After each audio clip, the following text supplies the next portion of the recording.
Okay. I'm sitting in the car outside my grandmother's house. So Oh, no worries. We totally understand. You got a lot going on right now, so yes. whatever you gotta do. But yeah, so anyway, my name is Kyaira Ware. I'm one of the founders of Black Women Benefit. You know, as you know, we put out the call last December and we were looking for moms, caregivers, who have just found themselves struggling during the pandemic, and rightfully so, because it's a lot of stuff going on. So we Hmm. really were just trying to help people. And Hmm. we received 6 applications, and you know, yours stood out from the get. We have a panel of judges that reviews, and we could just see that you've been through so much in such a little time, you know. And so you were chosen as the winner of the self-care award. So first of all, congratulations. Thank you.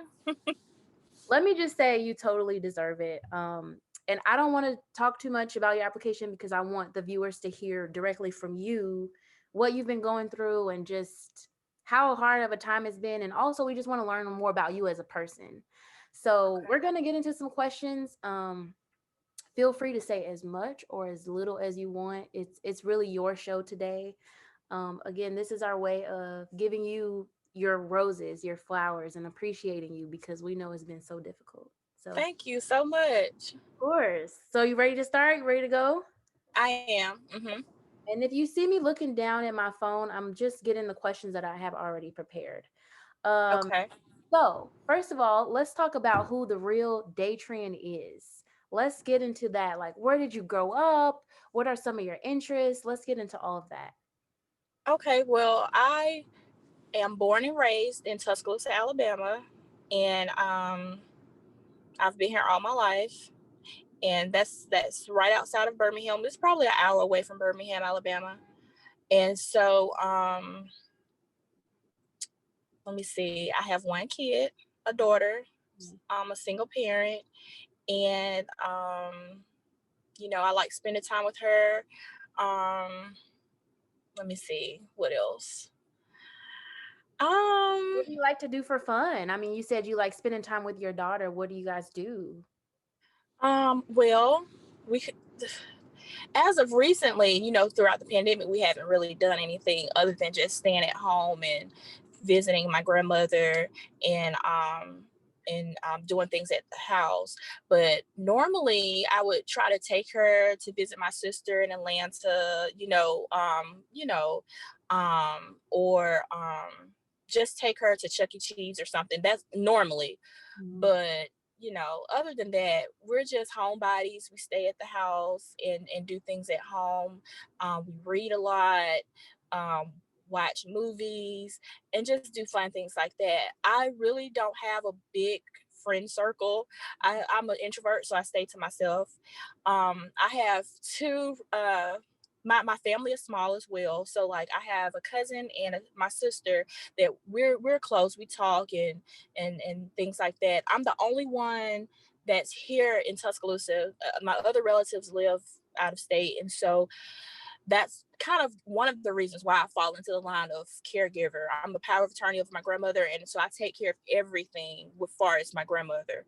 And Right. then I have my daughter. But I mean, I kind of feel like I'm a nurturer anyways. I've always been the type of person, I'm like the glue of our family. So I'm the type of person, I'm like the mediator. I'm like the person that, cooks all of the Thanksgiving and Christmas and holiday food dinners and things like that. So, you know, You do a little bit of everything. right. Yeah, I love that. Hmm. So let's just get into it because I told you when we put out the call, we were looking to help someone that was either a mother or a caregiver, and you happen to be both, Both, right? Which is exactly. so crazy. I can't even imagine having to do all of that in the pandemic. Can you talk a little bit about the challenges of being a single mom and a caregiver during an entire pandemic? Let me tell you, it's hard. Like it's extremely hard when everything falls on you and you have to, you're the sole like the sole caregiver. You're taking care of appointments. You're as far as transportation and getting all legal things situated, taking care of people's, you know what I'm saying? It's a lot. And then, I have my daughter, and and I love my child. And it's just like, I don't want to feel burnt out. A lot of times I feel burnt out because everybody, wants to call me for advice, or, talk to me about this and talk to me about that. I'm like, but who do I talk to? Who Right. do I have to talk to about things? Yeah. And luckily I haven't really had a breakdown, and thank God. Yeah. I've been trying to get into some therapy. I did talk to a therapist a while back about some things, but therapy is new to me. And I'm kind of like, I've always been the type of person to like handle things internally, like to myself. Mhm. And so I don't know. I said I'm going to try to get back into therapy because, but it's hard. Yeah. It's hard doing everything. It's stressful. Mhm. Um, So you just touched on so much that I know so many people can relate to. One, the nurturer, the kind of like head of the household, doing this for that person, and mhm. you having no one to turn to. What have been some of your coping mechanisms? Like you just said, you almost broke down. Like how have you maintained being so strong? That's a lot of people ask me that. And I don't know. I don't know. It's just that I grew up like my mom was big in uh like we're all Christians. My mom was big on religion and things like that. So I grew up, she instilled kind of like kind of like the Bible and God and all these things. And so I kind of just, when I'm alone to myself, I just talk to God. Yeah. That's the only thing that I can say that has gotten me through so far, where I haven't like broken down and cried. It's been times I've cried. No, don't get me wrong. Mhm. But honestly, it's God that's giving me the strength to do all this, because I don't see what else it could be. No. Anybody else would have literally broken down and had a nervous breakdown with all the things I've had to deal with. Right.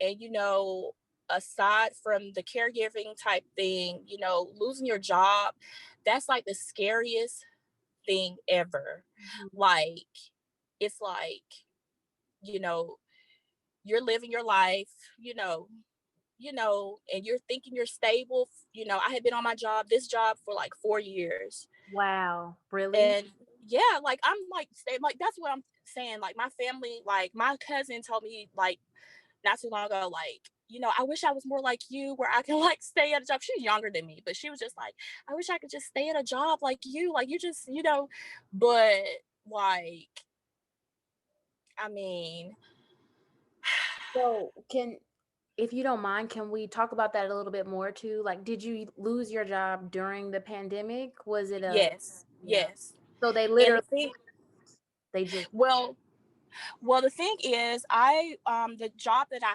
had was like a state job, and I worked in like uh-oh, I wait. wasn't I worked with childcare. I was like a specialist that would go and help improve the quality of daycares around the state. Adrian, can you hear me 1 second? You broke up for like 5 seconds and I heard, Okay. you had a state job. Can you continue? Yes. So my job was like a state job. We was with the Department of Human Resources, and the thing is, what I did was I was a specialist where we go out and help improve the quality of childcare with center-based daycares, childcare programs, and home-based childcare programs across the state of Alabama. So, for whatever reason, we lost our contract during the pandemic. I don't know if it was just because we couldn't go out anymore. We weren't getting like, but yeah, the contract was just, it was just like one day I had a job, the next day it was like, well, And isn't that like, and uh-oh, breaking up just a little bit. Sorry, it's like, can you it's hear me? breaking up. I'm sorry. Okay, can you hear me now? Yeah, it was going in and out for a second, but I can hear you now. Okay, I think it's my fault. It says my internet connection is unstable, so my apologies. But I think that's so ironic, right? For you to be like out doing such great work for the community, and then for you to be flipped, and for them to let you go in the pandemic. I mean, it's just not right. You shouldn't have to be doing. Yeah. You had that job for 4 years. And yeah, and right. And even with that, even with losing my job and it being like the scariest thing, I still, I've cried, but I haven't really like I have my one of my former coworkers that I work with, she's having a difficult time and everything. And so, it's like a lot of people, we're all different. We take things. And so I found myself comforting her Mm. even during all of this. I'm comforting someone else even with all the things that I have going on. Right. And so that's the thing. I've always been the type of person to just talk people through things. And I kind of feel like that's why I feel like I have a bigger purpose. Like there's something else. I'm trying to still figure out my purpose in life. And I'm like, I kind of I'm just like I'm trying to listen to God and see like what it is exactly he's trying to do with my life or whatever. And I'm trying to stay strong because I do have an 8-year-old, Mhm. and I don't want her to see me like crying and doing all these things. So when I get along to myself, I'm really like trying to be like talking to God about things. Um and I don't know, maybe my calling is to just help people and do things like that. But I mean, like this, what you're doing, this is awesome. Like, thank you so much. Like, this is really during this pandemic and everything. Like, even if there wasn't no pandemic, we still need this. Like, especially with the things that's going on in the world with Black people, Black women, Black men. This is awesome what you guys are doing. Yeah, well, thank you. I mean, to be honest, like we feel just as honored to be able to help out. I mean, it's been such a hard time, and I think you talked a little bit about mental health earlier. Like that's something that we so want to just get more involved in because it's just the foundation of a healthy home is a healthy mind. And I love that you have been going out to try and seek therapy out. Can you talk to us about how that's been going? Are you finding it helpful? Is it weird? Um, um, Yeah. Okay. So don't get me wrong. I feel like therapy is very beneficial. To me, it is a little weird because, like I say, I've never been the type of person to open up to other people about what's going on. I've always internalized my own problems and just try to work through my own things myself. So, like, and like I say, I had a couple of sessions, probably like 11 sessions with a therapist, which I thought was pretty helpful. It felt good to release some things and talk about them. I'm going to try to, like I said, I'm going to try to get back into therapy because I feel like, people need therapy. I know I still need, it's an ongoing thing. I still need therapy. But yeah, I feel like it's therapy is needed. Like, if you can do it, I feel like people should seek therapy, you Yeah. know. No, I remember when I first started my therapy sessions, because now I'm in therapy like legit every week. And my family was like, I mean, you want to talk to Yeah. some stranger about your problems? It was a lot of stigma. Have you felt that same I've thing? I've had the same thing. Oh my God, I didn't know it was this getting dark in here.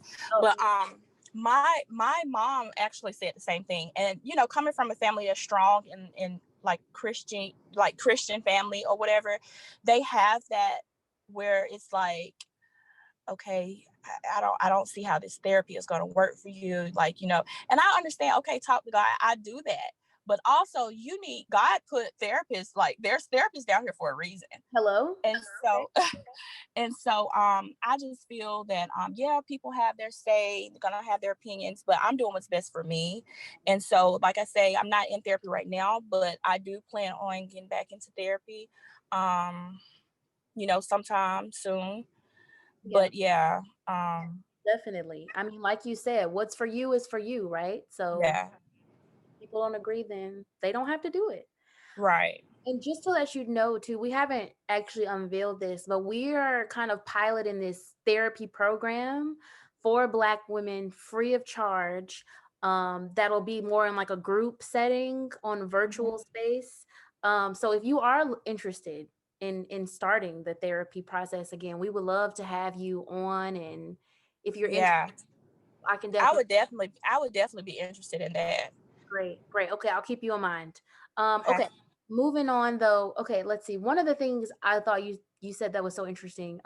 When you were going through this breakdown with your during the pandemic, you didn't Mhm. really want your daughter to see you cry. Can you talk to us about that a little bit? Like, what is? Well, well, the thing is, my daughter's, like I said, she's 8.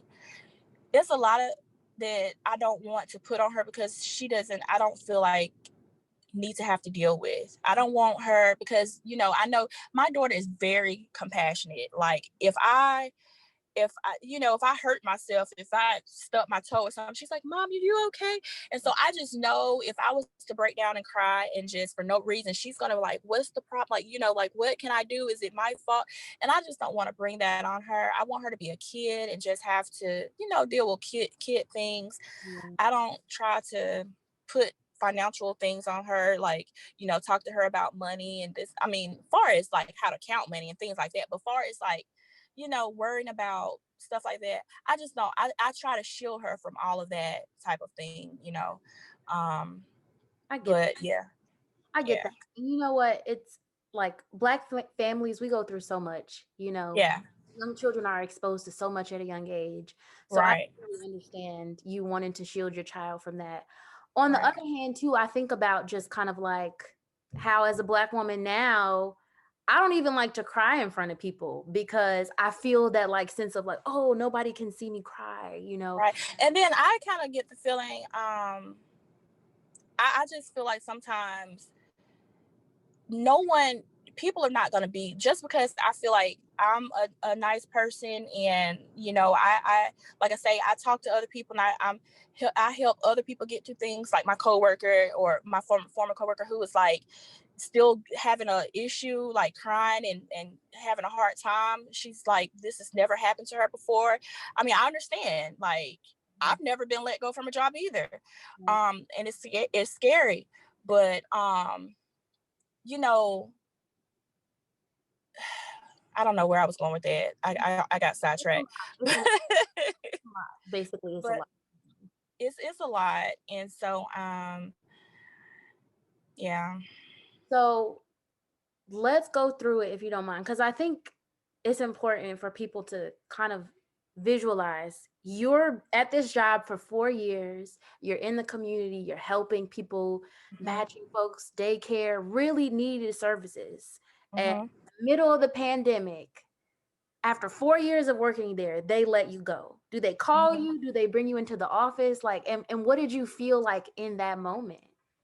Well, how we found out, the supervisor had a Zoom with all of us and basically just told us that there was a meeting with with people from the human resources and Department of Human Resources, um, and they decided to let us go. And it was just like, and my supervisor, I mean, she's let go too, so it's her too. And so she's letting all of us know this, and we're all just like, what do you say? Like it was, it was hard. Like, So your supervisor was also getting let go. yep, yep, because she was the program manager, so all of us got let go, and so On it's a Zoom crazy. It's probably like probably I want to say between 20 and 30 people that got let go. mm, on a And Zoom it's call too, right? Just yeah, like me and you. exactly. And were you Exactly. expecting it at all, or were you just No, no, like, at the time I'm thinking, okay, she asked, she was like, okay, can everyone meet for an emergency Zoom call? And So I was like, yeah. And so, yeah, when we got on, I wasn't expecting it at all. I'm thinking it's just going to tell us something, that we need to know for work. And well, it was for work, but I'm thinking something far as like, you know, daily things that we needed to know. No, it was, we were getting let go. Wow. And it was just heartbreaking because, like I say, I'm a stable person. Like, far as I just like to be at one place. I've gotten used to this place. I love what I was doing, and it was devastating. Mm. I can't even imagine. I mean, to just have a regular work call and then bam. So did they let you go that day, or did they even give you another 2 weeks or? Right. They had given us, so the thing was, they,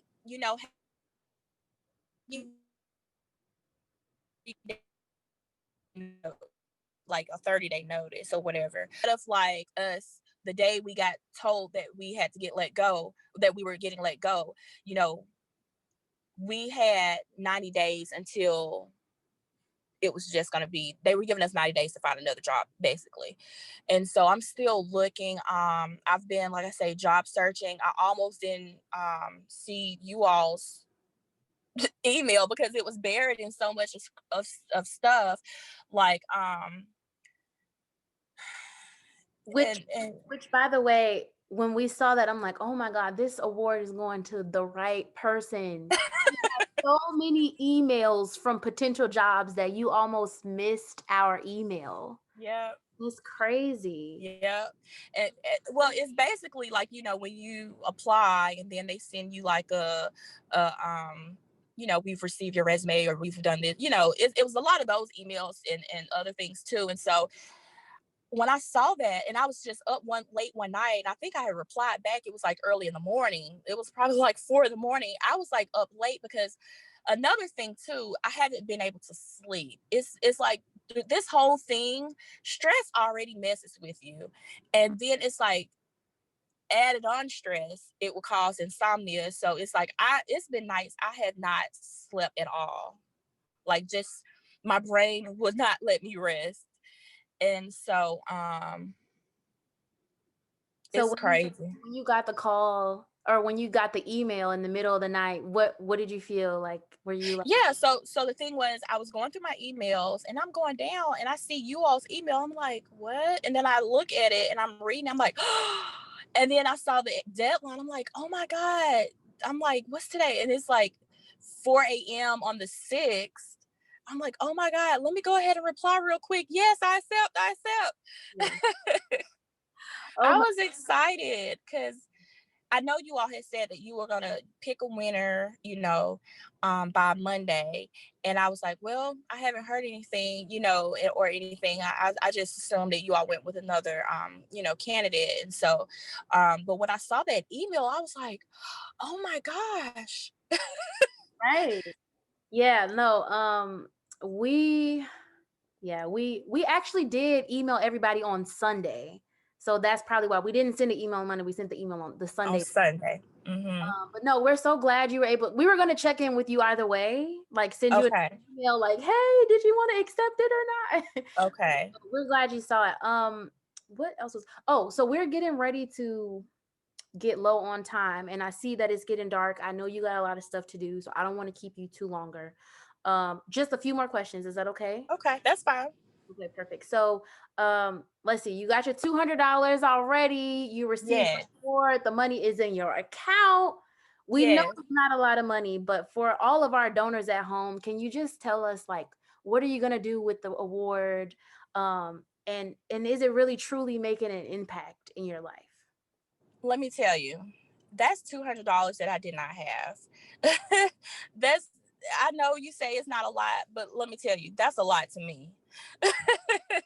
And so I appreciate it. That has so far helped with food, for me and my daughter. Basically so far it's helped with food. And, I'm just trying to, you know, it's like when your circumstances change, your whole view on things change. So it's like now I'm so careful with every cent that I spend. So like, yeah, so far it's gone towards food. And Um, what better, I mean, what better thing could you spend money on than food, right? right, right.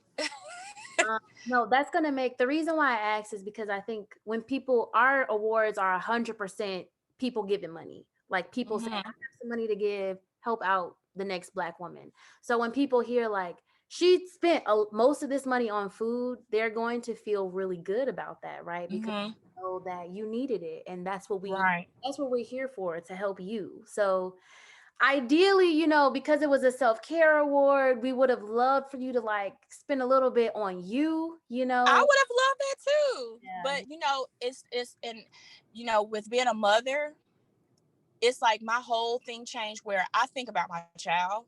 And Mhm. so like a lot of time, and even before the whole pandemic thing, when I became a mother, it's like when I go into a store, instead of shopping for myself first, I see things for my daughter. I'm like, oh, this is so pretty. I get excited about shopping for her.